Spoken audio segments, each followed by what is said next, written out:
What is up, Magic Historic players? Welcome back to another deck tech on the Cutlass Board Games channel. And this is another one inspired by the latest release of the Innistrad set, which gave us both a Bump in the Night and Collective Brutality. Now, previously I have a video which is green-red aggro that has a couple of burn things in it, and you'll see part of that shell does show up in this deck. But let's take a quick run through it. We've got Bump in the Night, which is 3 damage to your opponent. Play with Fire, which is 2 damage to the opponent. Very rarely going to actually hit threats on board. And then you get to scry one. Collective Brutality, which drains for 2, but can duress and can kill a creature if it needs to. It will mostly be there for drains. Sovereign's Bite, which is drain 3. Static Discharge, which is the best burn spell in the set, where you deal 3 damage to something, but every time you cast it, it deals 1 extra damage. Witherbloom Command, which drains for 2, same as the Collective Brutality, but you also have some other really useful modes, like the Mill 3 Grab a Land is actually really good with Jarsyl, and then you can destroy a non-creature, non-land, so looking at Artifact or Enchantment, which is pretty good, or kill the creature, so very similar to Collective Brutality there. Atarka's Command, which is 3 damage and they can't gain life, is usually the modes I will pick. You can sometimes play a land, which means you can go turn 2, end of turn Atarkas, turn 3 untap Falkenrath Aristocrat.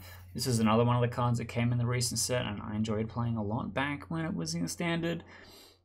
Flying Haste 4/1. It's really just a burn spell, but you can sacrifice a creature to give it indestructible, which in this list there's only one other creature, which is Jarsyl. That's unlikely to happen. However, if that creature is a human, the Aristocrat gets a +1 counter. So hitting Jarsyl isn't irrelevant, but also the Aristocrat can sacrifice itself to dodge an effect that might gain your opponent life, which is kind of relevant. We then have Jarsyl, which is the all-star of the original green-red list, where he just casts spells out of your graveyard all of the time.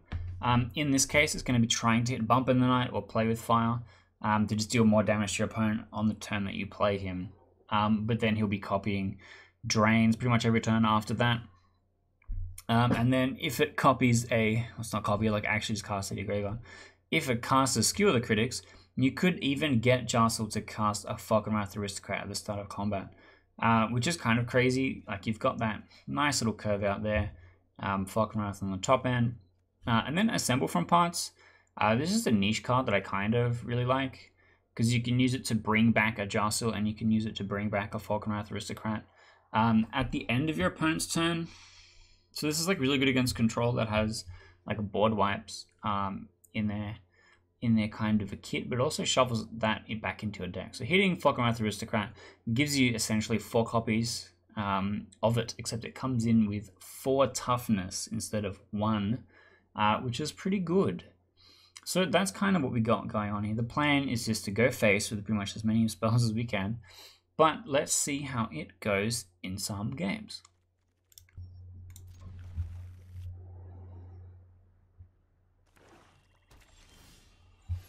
Okay, Bump in the Night right out the gate, probably into Static Discharge, and then Jarsyl is like a really good curve out. Unless if they play something well in toughness, I really want to Witherbloom.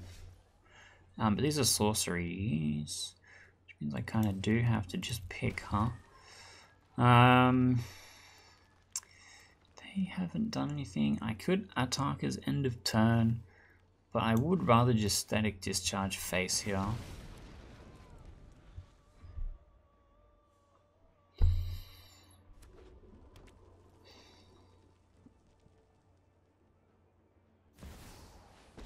Ooh, interesting. No casualty is interesting. They don't have a demon, so they're not going to gain life. That's fine. I'll happily just take the damage. Cast my Bump in the Night.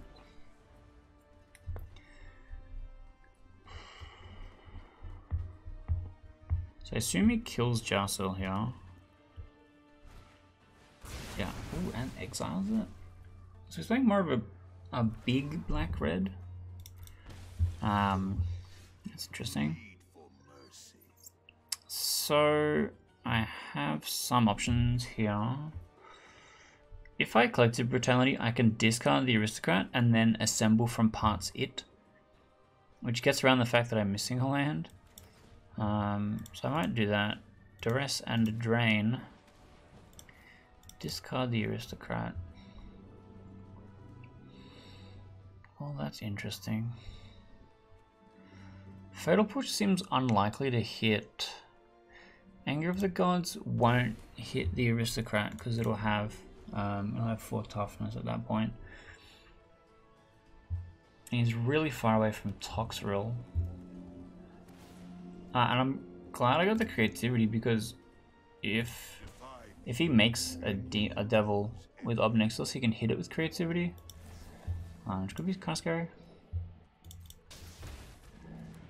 But I don't mind hurting myself a little bit here. I do have to worry about this at some point.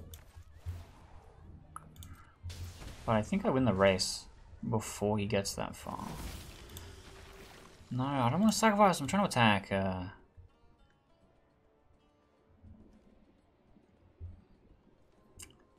Thank you.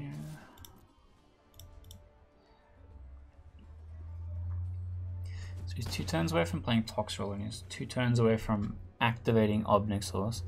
If you can't kill this, it will kill him next turn. If I draw a land, I kill him without it next turn, because this is 5, these 2.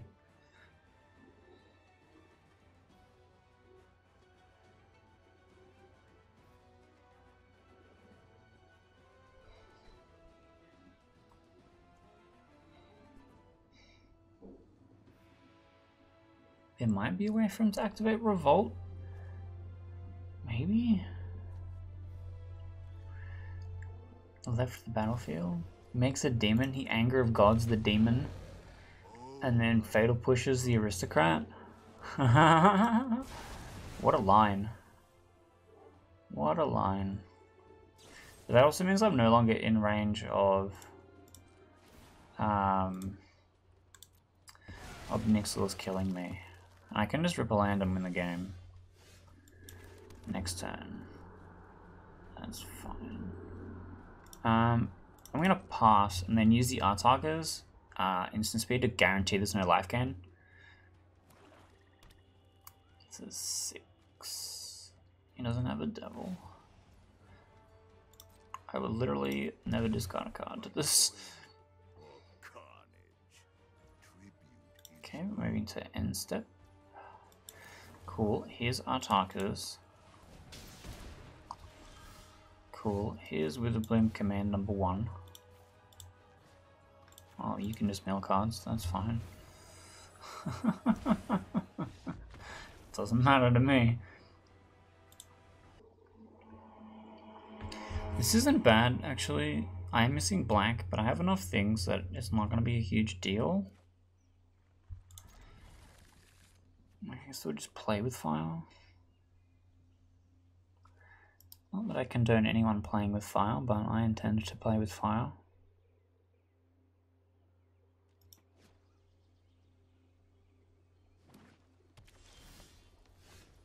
Alright, I'm just going to leave the land up. Because if they play an elf, I want to shoot the elf. I don't think they'll play an elf. Oh. This guy is worse than elves. Unfortunately. I'm gonna hold up, play with fire, and then go face. If they don't play anything scary, but if this is the Shaman's deck, I might just lose the race here.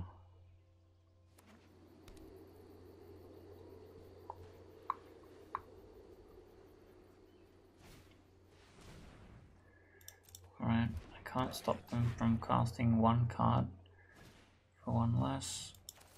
Oh, it's Warriors Tribal? No. What is this then? Oh, it's Goblins, just splash green? I'm confused. I'm gonna pay the life.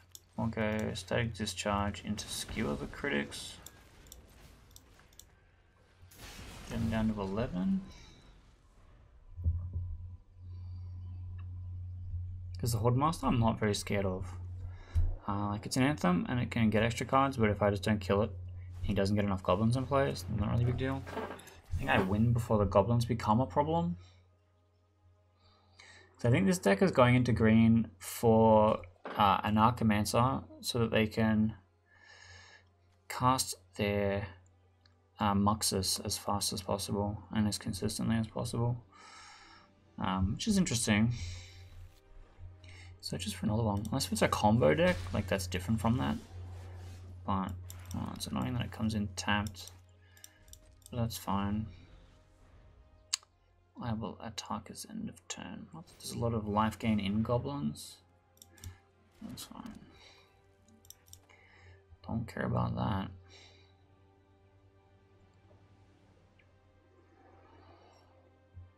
I land. Sure. Taking the first two modes because I mean they don't have to target anything. This is pretty good. Just Sovereign's Bite here, puts me up to 17. Just basically fogged an entire turn. And then I need to just rip anything that does damage, and I win on untap.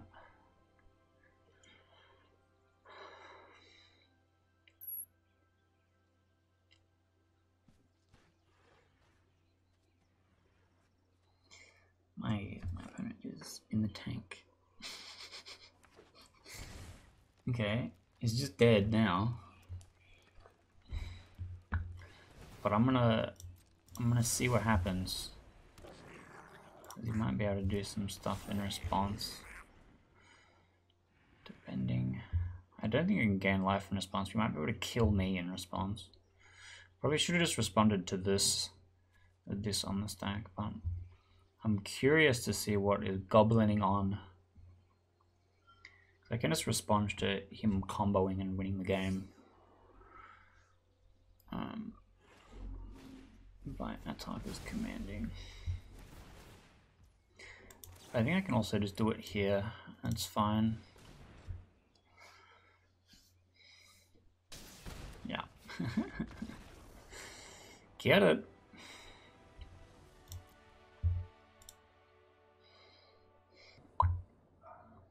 This looks hype, actually. We're on the draw, which is not great.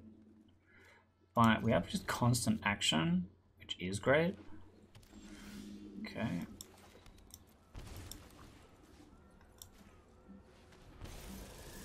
Great start.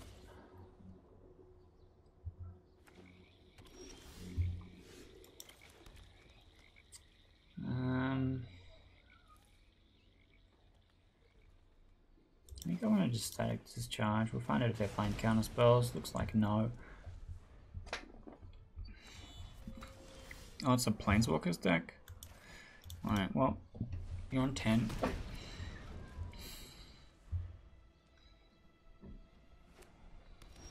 Wow, there's really got nothing going on.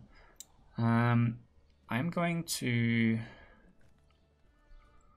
use a sorcery. I'm going to wait, because they're probably going to play their first Planeswalker. And I'm going to, yeah, let's nix that one life gain, huh? Big value. I don't care about this.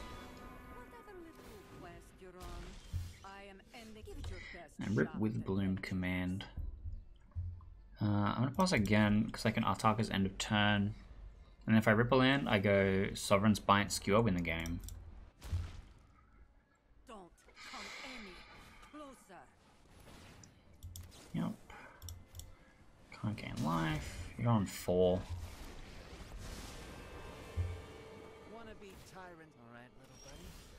Did not draw a land.